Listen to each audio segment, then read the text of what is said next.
वैसे तो ये एक धार्मिक स्थल है, यहाँ पर राजनीतिक चर्चा होनी नहीं चाहिए, लेकिन चुनावी माहौल है, 2024 का चुनाव नज़दीक है और ऐसे में सनातन धर्म और जाति को लेकर ये चुनाव जो है पूरा केंद्र होता जा रहा है। तो कुछ लोग यहाँ पर मौजूद हैं, उनसे बात करें। सबसे पहले सबसे बड़ी बात तो ये है इस स्थल की कि यहाँ पर हर राज्य के लोग यहाँ पर मिल जाते हैं। 2024 का लोकसभा चुनाव हर स्टेट में होना है, तो उनसे पूछ लेते हैं, सर इस बार का जो चुनाव पूरा केंद्रित सिर्फ सनातन धर्म या जाति को लेकर है, कितना ठीक मानते हो और क्या कहना है आपका? होना भी चाहिए सनातन धर्म को लेके जी हाँ, क्योंकि हम सब लोग जो है सनातनी हैं। हमारा भारतवर्ष जो है यहाँ पर सनातन धर्म की ही प्रमुखता है, तो मेरे ख्याल से तो यही ठीक है। उत्तर प्रदेश के जो मुख्यमंत्री योगी आदित्यनाथ हैं, उन्होंने भी कल हरियाणा में एक स्टेटमेंट दिया था कि सनातन धर्म सुरक्षा की पूरी गारंटी। बिल्कुल सही उन्होंने कहा था। आज देखिए हम जहाँ कहीं भी जाते हैं तो सड़क कितनी सुविधाएं हो गई हैं कि कहीं भी जाने में कोई दिक्कत नहीं होती है। पहले कहाँ था ऐसा? पहले बहुत दिक्कतें हुआ करती थी। तो उन्होंने जो भी कहा बिल्कुल सही कहा, मैं उसका समर्थन करता हूँ। आप कहाँ के रहने वाले हैं सर? हम हरिद्वार के रहने वाले। उत्तराखंड से हैं आप? हाँ, उत्तराखंड से। तो मानते हैं कि सनातन धर्म पे ही चुनाव है इस बार का? बिल्कुल। आप क्या कहेंगे भाई साहब, क्या लगता है आपको 2024 का जो चुनाव? रोजगार का मुद्दा बड़ा है। अच्छा, रोजगार युवाओं का मुद्दा बहुत बड़ा है। अच्छा, उसे भी ध्यान में रखना पड़ेगा। अच्छा, वो तो मुद्दा खराब चल रहा है ना, उसमें रोजगार तो उत्तर प्रदेश में तो जीरो हो गया था रोजगार। अच्छा। बच्चे पलायन कर रहे, पढ़े लिखे बरान हो रहे, और किसान की बहुत बद हालत है सरकार में। दो चीज़ का मुद्दा बड़ा है, अब वो भी ध्यान में रखना पड़ेगा क्योंकि गन्ने का पेमेंट नहीं हो रहा। हम तो एक किसान है, किसान की हालत, गन्ने का कोई पैसा नहीं मिल रहा है। यहीं पास में दया शुगर मिल, हम सहारनपुर से रहने वाले हैं, तो सहारनपुर के मुद्दों में बहुत अंतर है। सही नहीं हो रहा। बच्चों की शिक्षा के लिए बहुत महंगी शिक्षा होगी उत्तर प्रदेश में। डेवलपमेंट का कोई, शिक्षा और किसान दो बदहाल है सरकार। ठीक है, यहाँ पर कुछ लोग उनसे बात करेंगे।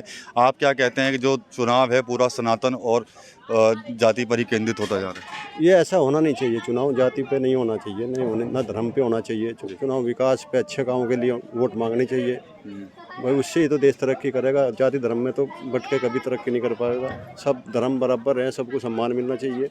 मैं ये चाहता हूँ कि विकास के आप मुद्दे लेकर आओ, उन पर ही आप वोट मांगो। कोई भी पार्टी हो, उनका विजन यही होना चाहिए कि भाई हम विकास करेंगे, इसी चीज़ पे वोट मांगेंगे।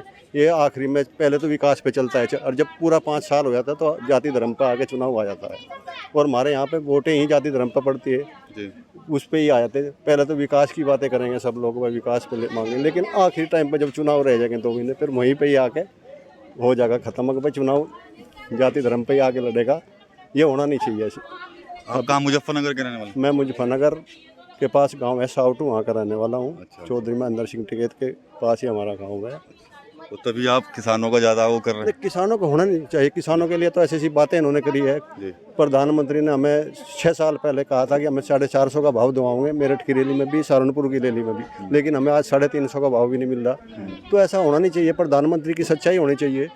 झूठ बोलने से क्या होगा? देश सब समझता है, तो डिजिटल जमाना है, सबको पता है आपने 6 साल पहले क्या भाषण दिए थे।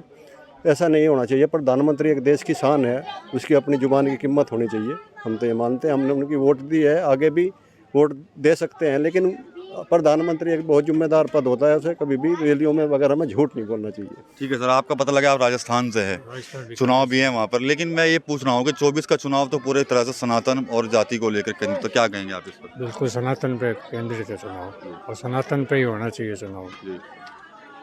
अब प्रधानमंत्री से लेकर जो उत्तर प्रदेश के भी मुख्यमंत्री हैं वो भी सनातन धर्म को लेकर ही स्टेटमेंट दे रहे हैं, तो क्या कहेंगे आप? बिल्कुल एकदम सही कर रहे हैं वो एकदम। आज कानून व्यवस्था यूपी में सबसे बढ़िया है पूरे इंडिया में, और अपने मोदी जी तो सबसे बढ़िया है राष्ट्र में, पूरे वर्ल्ड में सबसे बढ़िया है। आपके राजस्थान में क्या कुछ होने जा रहा है, चलिए वो भी पूछ लेते हैं इस बार। बीजेपी, हम तो कट्टर समर्थक हैं बीजेपी के, बोलेंगे हम तो।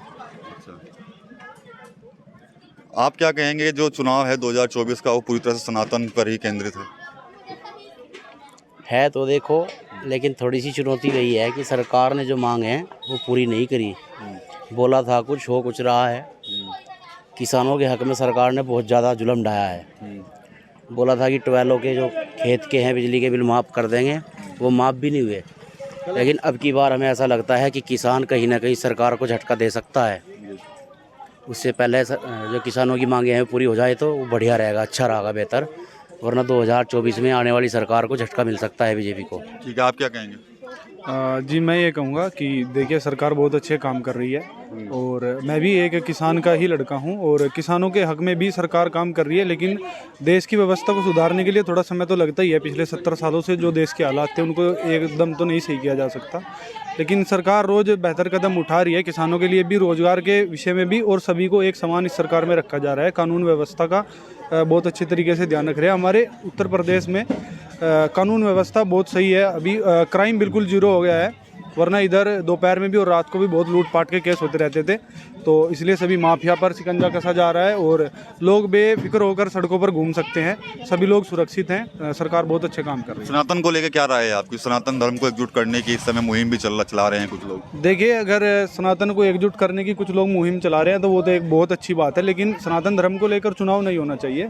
चुनाव विकास के मुद्दे पर और कानूनी व्यवस्था पर और देश के हालात को देखते हुए हमें वोट करना चाहिए। तो मैं यही कहना चाहूँगा। ठीक है, कुछ लोग और भी हैं यहाँ पर, उनसे बातचीत करने की कोशिश करेंगे कि आखिर वो लोग क्या सोचते हैं। जो चुनाव है 2024 का, वो सिर्फ सनातन धर्म पर ही केंद्रित है या फिर कोई और मुद्दा होना चाहिए? क्या कहेंगे आपके जो सनातन धर्म को लेकर इस समय मुद्दा छाया हुआ है, तो क्या 2024 का चुनाव में क्या उसका असर पड़ेगा? देखो जी, असर तो हर चीज़ का पड़ेगा। कुछ ना कुछ मामला होगा, असर तो पड़ेगा ही। कम से कम 30% तो असर पड़ेगा ही। ठीक है जी। तो क्या हिंदू एकजुट हो रहा है, बढ़ रहा है सनातन धर्म की तरफ? एकजुट तो हो रहा है जी, पर देखो कहीं ना कहीं असर तो कहीं ना कहीं देखने को मिलेगा। ठीक है जी, 30% असर देखने को मिलेगा कहीं ना कहीं। ठीक है जी, जब ऐसा काम होगा तो कुछ ना कुछ असर तो मिलेगा ही। जातियों में जो लोग बढ़ रहे हैं उनको क्या कहना चाहेंगे आप? क्या एक होना चाहिए सनातन धर्म को के लिए भी कुछ लोग मुहिम चला रहे हैं कि सभी सिर्फ अपने आप को हिंदू कहें, जाति में कोई ना बैठे? कितना सही मानते हैं आप इसको? बहुत अच्छा है वो, सब जाति एक हो जा, बहुत बेहतर रहेगा। ये क्या होता है भाई साहब कि जातिवाद कभी नहीं होता आपस में। ये जो नेता राजनीति लोग होते हैं, इलेक्शन के टाइम ये सबको एक दूसरी बिरादरी में बांट देते हैं, लेकिन वो समझ नहीं पाते लोग उनको। यदि ये एकजुट रहे हैं, हिंदू हिंदू ही है, तो सबसे बेटर वही रहेगा, क्योंकि सरकार भी हिंदुत्व की है, ऐसी बात नहीं है। बहुत सहयोग कर रही है सरकार भी सबका हिंदुओं का, ये बहुत अच्छा रहेगा। तो देख सकते हैं कि आज हमने यहाँ पर यूपी, उत्तराखंड के साथ साथ जो राजस्थान के भी कुछ लोग यहाँ पर आए हुए थे इस धार्मिक स्थल पर, वहाँ पर उनसे बातचीत की। सबकी अपनी अपनी अलग अलग राय है, लेकिन कुछ लोग सनातन धर्म को जहाँ कह रहे हैं कि सनातन धर्म पर ही चुनाव होना भी चाहिए, हिंदू एकजुट हो जाएं। कहीं कुछ लोग इसका विरोध भी कर रहे हैं कि सनातन धर्म कोई मुद्दा नहीं होना चाहिए, मुद्दों पर बात होनी चाहिए, विकास पर बात हो, रोजगार पर बात हो। तो यहाँ पर लोगों की अपनी अपनी राय है, अपनी अपनी जो प्रतिक्रियाएँ हैं उन लोगों के द्वारा दी गई है। TV9 यूपी के लिए सहारनपुर के विकास कपिल।